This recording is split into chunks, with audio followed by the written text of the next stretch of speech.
Wow, so Guillermo del Toro's Pinocchio does exactly what you'd want to see from a remake in terms of it staying relatively faithful to the source material, but also truly reimagining it from a brand new perspective. Now, all of this does inevitably mean that there are going to be some things that it does even better, and some things not so much, which I do think is the case here, so let's break it down. Firstly, from the offset, this movie is way more emotional and way more impactful than the live action remake, which is really charming in its own way, but like I said in my review for that particular film, it really stripped out all of the powerful moments from the 1940s original animated movie and made it even more for a younger audience, whereas this time it feels like this movie recognizes how pioneering the original classic was and retains those hard-hitting lessons for kids, but also makes it something that adults can learn from and enjoy from as well.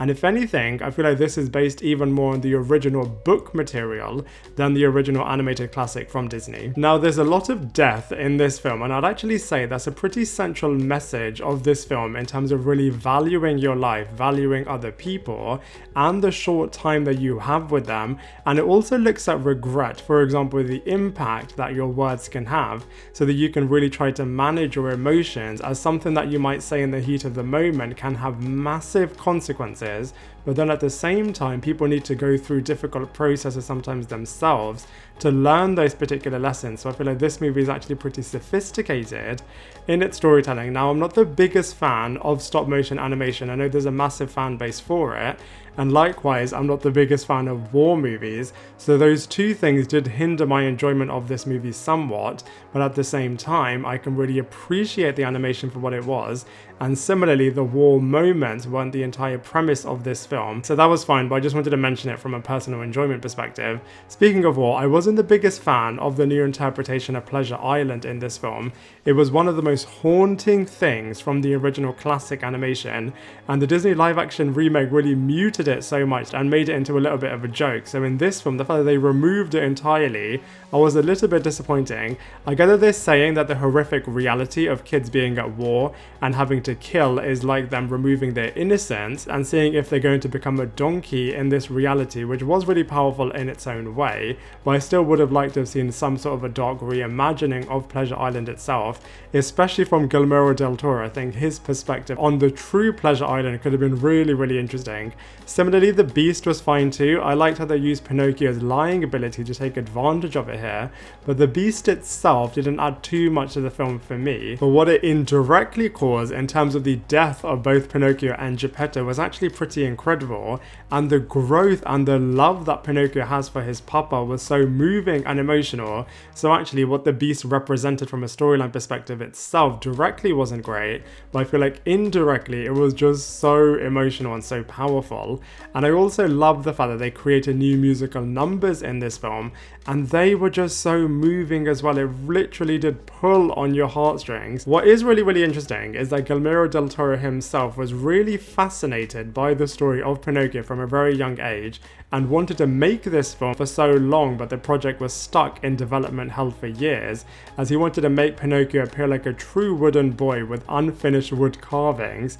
And I actually think, I have to say, he was pretty successful in that. And I thought it was really fascinating actually how the character of Pinocchio was initially rejected by the townspeople for seeming like a monster, very reminiscent to the Frankenstein story, which is also another inspiration for Guillermo del Toro. Like I said, really, really fascinating, as we know that Pinocchio is so pure of heart, yet people sometimes miss seeing this in other people as they are so quick to judge them from an outward appearance. So I just feel like the social commentary that Pinocchio has on society at large is just so brilliant.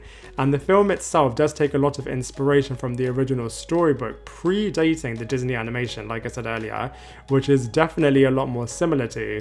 So let's break down all of the characters one by one. So first, of course, you have to start with Pinocchio, who, like I said, is so pure of heart, which is why people just love this character so much. And it's really interesting that Guillermo del Toro sees the story as a bit of a horror story, and bases a lot of things that Pinocchio goes through in this movie on that. As Pinocchio is so innocent, he is able to learn a lot about love and also being thrusted into the world and being forced to learn the difference between what is right and wrong.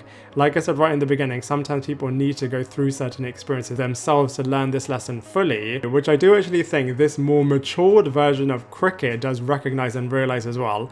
I think it's also so endearing, the fact that he is so innocent, and in some ways this can be really motivating for adults too, in terms of remembering a time when they were less confined, and the importance of always trying to find your inner child, especially to help you through really difficult times. So I feel like Pinocchio is so impressionable as well, and on multiple occasions is taken advantage of by prying dark figures, and they just want to use him. And there are of course people like this in the real world. So like I said, the lessons that can be taken from Pinocchio for both young people and older people I think is just absolutely brilliant, and really, really ahead of its time too.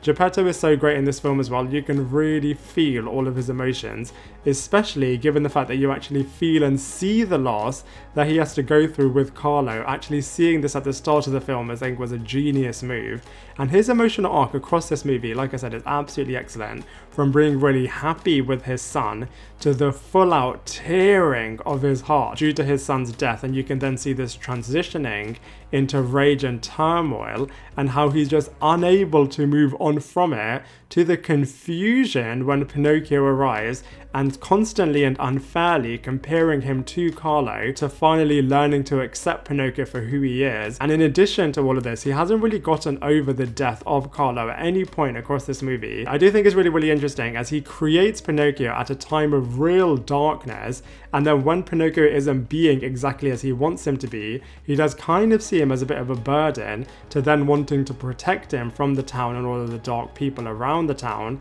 to then having Pinocchio being captured and on multiple occasions eventually learning the error of his ways.